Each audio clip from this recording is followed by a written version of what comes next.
Good evening from the garden. It's the summer solstice today. It's the longest day of the year, and the garden is probably at its loveliest at this moment, with lots of things flowering, with the first berries fruiting, with the cherries fruiting, ripening, and I want to share it with you, so I thought we would do a little tour of the food forest.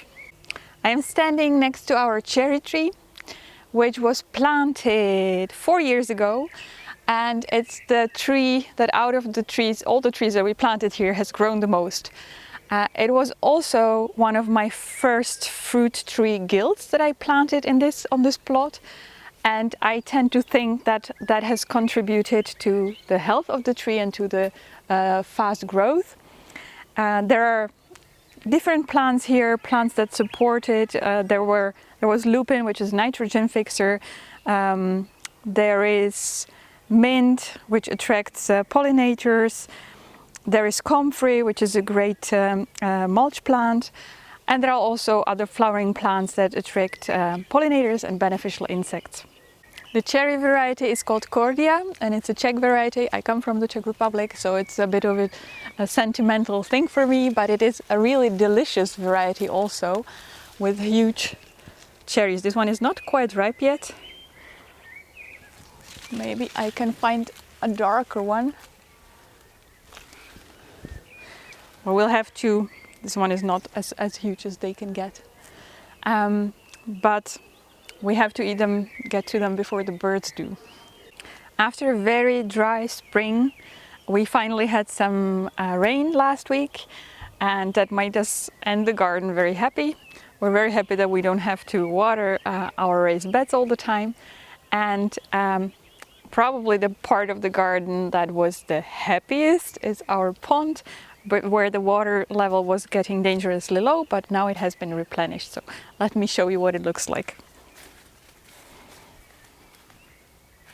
In permaculture design, it's important that every part of the design has multiple functions, and the pond is a great example of that.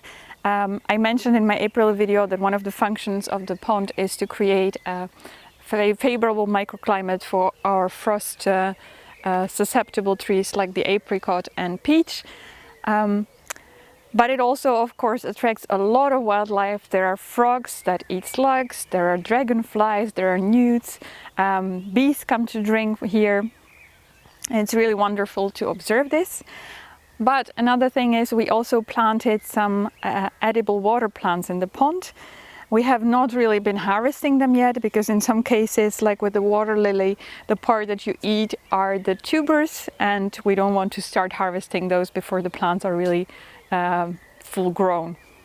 Another thing I want to show you is my other fruit tree guild. No, it's not like I have only two, but it's one of the two oldest, together with the cherry fruit tree guild. And it's looking really good now with the lupin again, and an onion and tansy, and there's also rhubarb behind and some other herbs.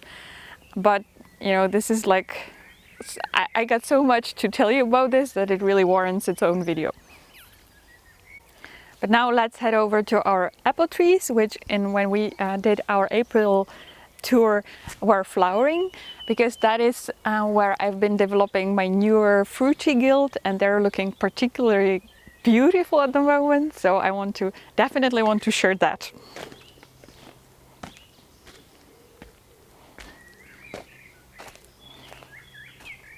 We have six apple trees on dwarfing rootstock here. Some are younger than others.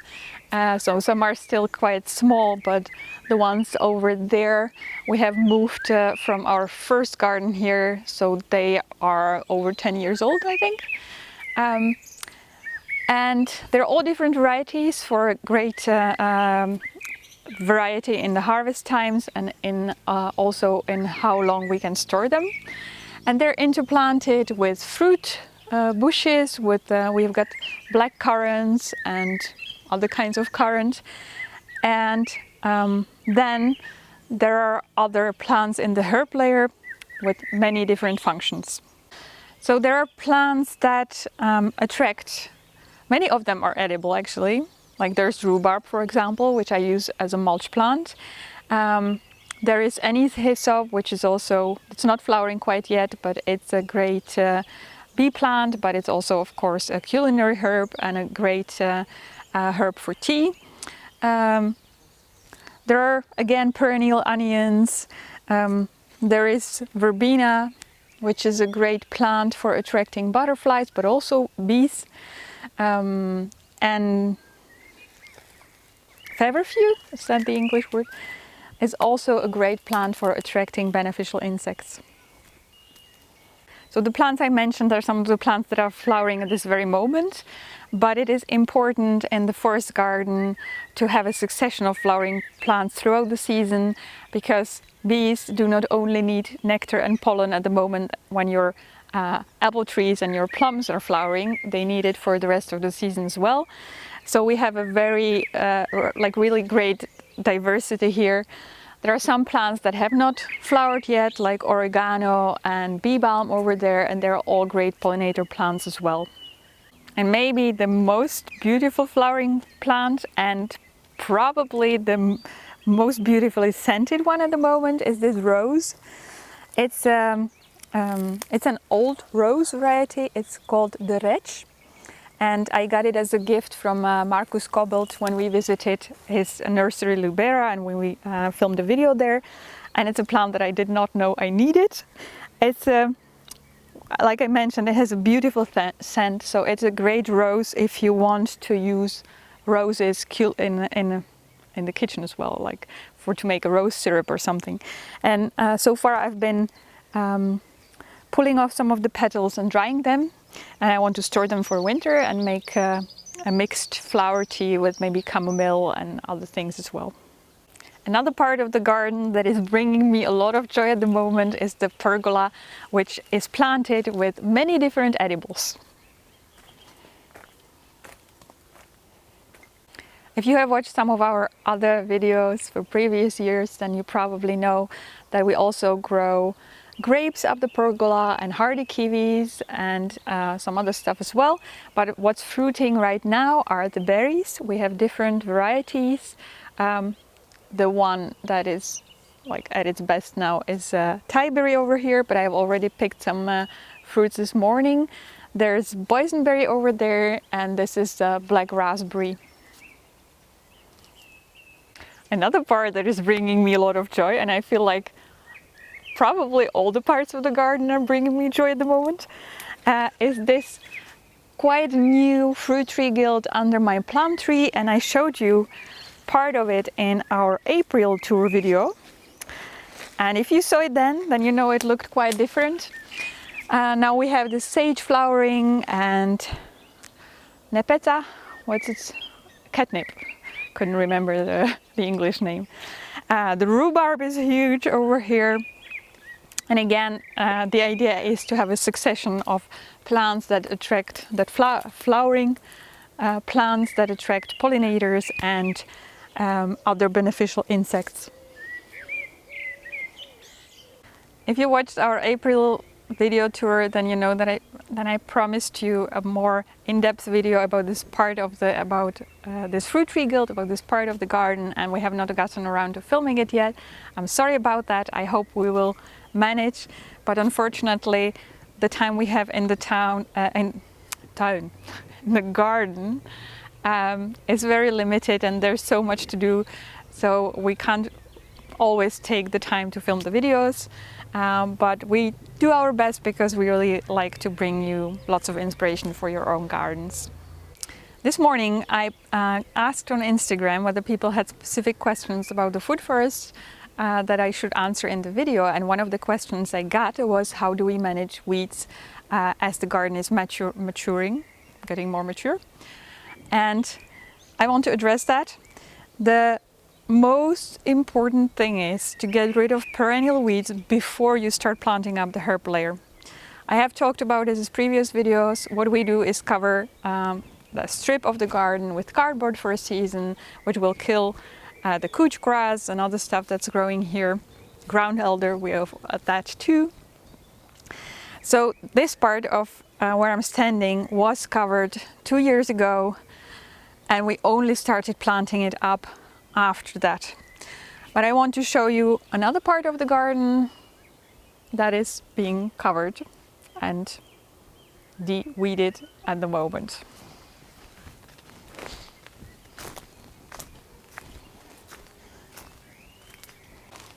Around the north and east side of our garden, the edge of the property, we have planted a mixed hedge. And if you've been around for some time, one of my goals for 2017, I think, was to mulch in between the plants. Because, of course, when you don't do that, the weeds will compete with the bushes and they were not growing as fast as they could have been if we had mulched them. We didn't get around to it in 2017, not even 2018, maybe it was 2018, not even in 2019, but we're trying our best now. And some of the parts of the garden were mulched with cardboard, and you could always see the difference that those bushes would grow faster. But what we did now was use a fabric that's made out of hessian, I think it's in English. So it's biodegradable. Maybe that's not what it looks like, but it is biodegradable. But it should last, unlike cardboard, which only lasts a season, this should last 3 to 5 years. So we hope this will buy us some time, because the edges of your property are always the problematic zones where weeds will get in. So I hope this will work. We'll see. The part of the garden where I'm standing now is the part that was covered in the first season, that's in 2016, and planted up at the beginning of 2017. And you see how wonderfully diverse it is and how well all the plants are growing.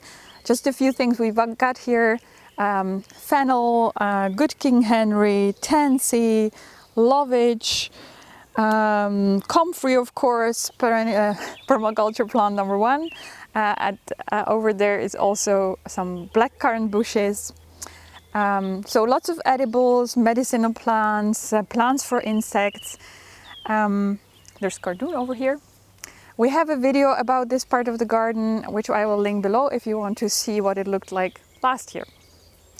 But like I said, this was covered before it was planted up. And we have a part over here, which is being covered now, so that we can plant some perennial plants over here next year.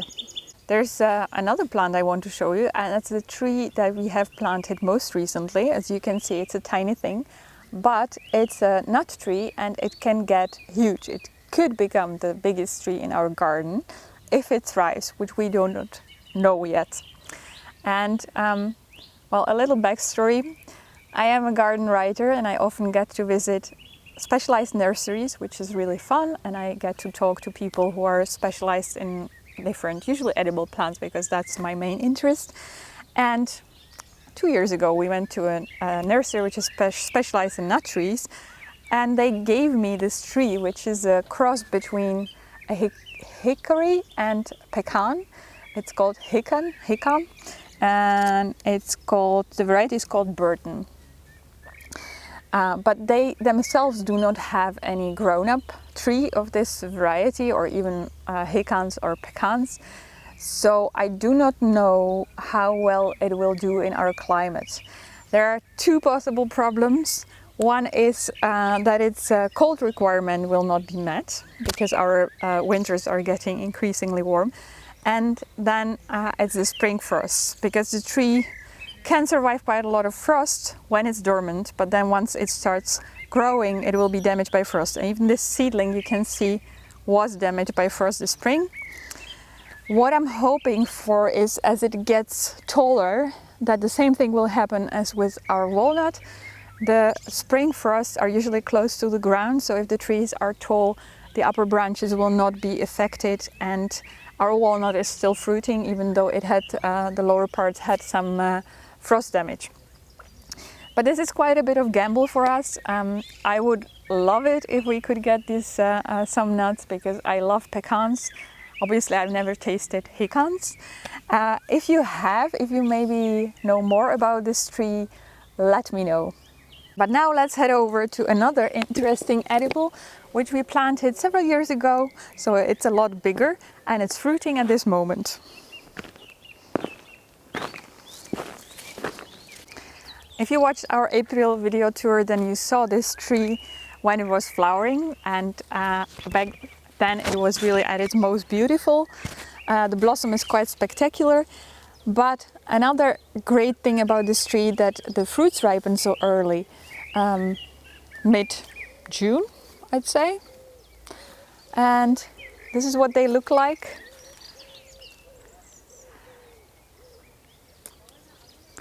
They're quite crunchy, slightly cucumber-like. This is the size, I think about 4 centimeters. We have so far only eaten them fresh, but I think you could also pickle them maybe. And it's a nice change from other fruits because this is more really like a cucumber, so it tastes more like a vegetable. So this was a little tour of our permaculture food forest garden at summer solstice. I hope you enjoyed the video. If you did, please give it a thumbs up and I'll see you again soon. Happy gardening!